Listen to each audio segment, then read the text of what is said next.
그래서 파워바이블이랑 이 책 중 어느 게 더 좋냐고요? 이게 전도사 입장하고 학부모 입장이 서로 좀 다를 것 같은데, 그래도 밸런스 게임처럼 하나를 고르자고 한다면 저의 선택은 미망의 3번님은 지극히 주관적인 리뷰입니다. 또한 미망의 3번님은 특정 작가나 출판사의 후원을 받고 이뤄진 것이 아님을 당당히 밝히는 바입니다. 안녕하세요, 미망의 3번 리뷰의 미망입니다. 오늘 리뷰할 책은 그간 리뷰했던 모든 만화 성경 중 최고의 가격, 최대 권수를 자랑하는 만화 성경계의 플렉스, 미술관이 살아있다입니다.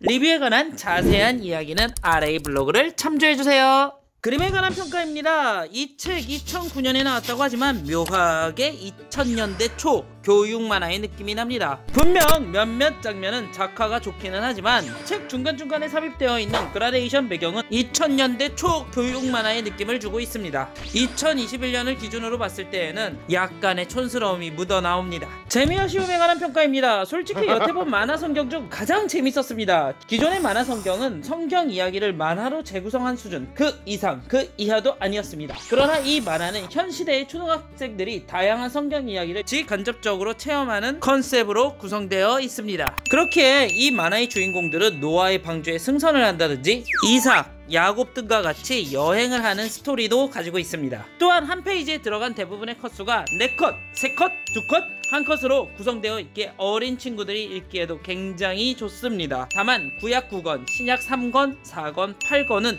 급 발전적으로 컷수와 글자가 많아지는 모습을 보이기도 하지만 그래도 중간중간 미가엘과 가브리엘의 전투 내용도 실려져 있기에 아이들이 보기에는 큰 문제는 없습니다만, 내용에 관한 평가입니다. 이 작품에는 보수 꼰대 전도사가 보기에는 불편한 요소가 너무나도 많이 존재합니다. 예를 들어 재미적 요소를 위해 초등학교 여학생에게 라운드걸 복장을 입혀놓았다든지 임산부 연극을 하는 연출을 그려놓은 것은 정말 이해가 1도 안 되는 연출이었습니다.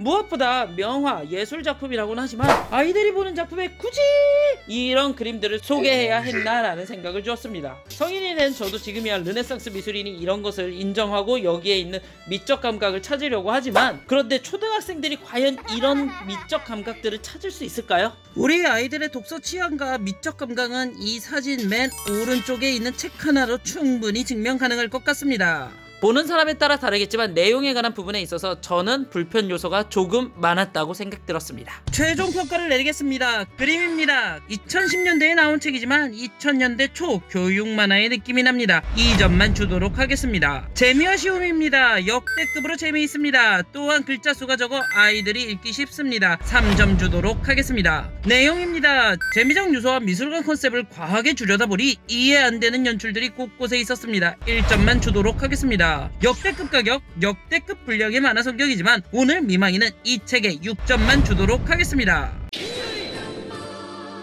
미망님, 지난번 리뷰한 파워바이블도 6점 주셨는데 둘 중 어느 책을 추천해주고 싶으신가요?